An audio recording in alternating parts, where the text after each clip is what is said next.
PoK में जो खूनी इंकलाब इस वक्त छिड़ा हुआ है उसकी अपडेट आपको दे देते हैं, बताते हैं 24 घंटे में हुआ क्या क्या है। प्रदर्शनकारियों और सेना में झड़प जारी है। सेना की फायरिंग में 20 से ज्यादा आम लोग मारे गए हैं। 3 पुलिसकर्मियों की मौत की पुष्टि हुई है। इंटरनेट मोबाइल सेवाएं 5 दिनों से यहां बंद कर दी गई। सिस्टम और सेना की नीतियों का विरोध कर रहे हैं लोग। पाक की सरकार ने एक समिति बनाई है। समिति प्रदर्शनकारियों से बात करेगी, ये कहा जा रहा है। तो कुल मिलाकर देखिए, मुनीर की सेना की बर्बरता सीधे तौर पर नजर आ रही है, न सिर्फ पीओके में बल्कि पाकिस्तान की राजधानी इस्लामाबाद में भी पीओके कार्यकर्ताओं की आवाज क्रश करने की कोशिश की गई है। पीओके में हालात बहुत तेजी से बदले हैं। हुआ क्या है आपको बताते हैं। सेना के दमन से आवाम में गुस्सा है। चाहते क्या है लोग? पाकिस्तान के कब्जे से पीओके की आजादी।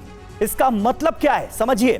पीओके पाकिस्तान के हाथ से निकल रहा है और इसके आसार बनते हुए नजर आ रहे हैं। मनीष झा हमारे साथ मौजूद हैं। मनीष, ये तमाम जो प्रोटेस्ट इस वक्त हमें नजर आ रहा है, ये क्या कहानी कह रहा है? और पाकिस्तान की सरकार का जो मौजूदा रुख है, ऐसा लग रहा है कि उसकी वजह से हालात और ज्यादा बदतर होते नजर आ रहे हैं। कुछ बड़ा होने के आसार हैं क्या? देखिए, लग तो यही रहा है क्योंकि इसकी टाइमिंग बेहद इंपॉर्टेंट है। थोड़े दिन पहले पाकिस्तान के प्रधानमंत्री और पाकिस्तान के आर्मी चीफ ट्रंप से मिलने गए। खबर ये भी थी कि अमेरिकी सेना जो है वो स्कार्दू में अपना बेस बनाने के लिए सोच रही है। तो कहीं ऐसा तो नहीं कि उससे पहले पीओके का भी ठीक वही हाल कर दिया जाए जैसा चीन को खुश करने के लिए बलूचिस्तान में हुआ था, क्योंकि इसका इस्लामाबाद कनेक्शन आप देखिए। आज इस्लामाबाद में पीओके के एक्टिविस्ट सबके साथ जो हो रहा है, कुछ दिन पहले बलूचिस्तान के एक्टिविस्ट के साथ यही होता था।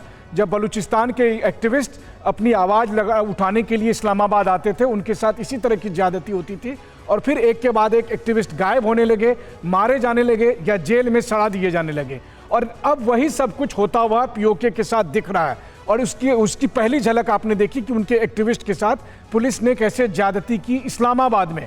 पीओके में तो हो ही रहा है। देखिए, पीओके को एक ओपन जेल के तौर पर पाकिस्तानी सेना इस्तेमाल कर रही है, जहां पर वहां के लोगों का ना कोई भविष्य है, ना उनके पास कोई सुविधाएं हैं। और इसीलिए रक्षा मंत्री राजनाथ सिंह ने कहा था कि पीओके में कुछ करने की जरूरत नहीं है, वो खुद ब खुद चलकर हमारे पास आएगा। क्योंकि कब तक वो लोग पाकिस्तानी सेना की ज्यादती सहेंगे? और पाकिस्तान केवल पंजाब भर नहीं है, लेकिन बलूचिस्तान, खैबर पख्तूनवा, पीओके के साथ जो कुछ हो रहा है उसकी आवाज लगातार बढ़ रही है और ये पाकिस्तान के लिए सबसे बड़ा सरदर्द। बिल्कुल। और अक्सर ये कहा जाता कि पाकिस्तान के जब अगली बार टुकड़े होंगे तो कई टुकड़े होंगे, एक टुकड़े नहीं होंगे। पीओके की आवाज तो कुछ इसी तरह की फिलहाल नजर आ रही है।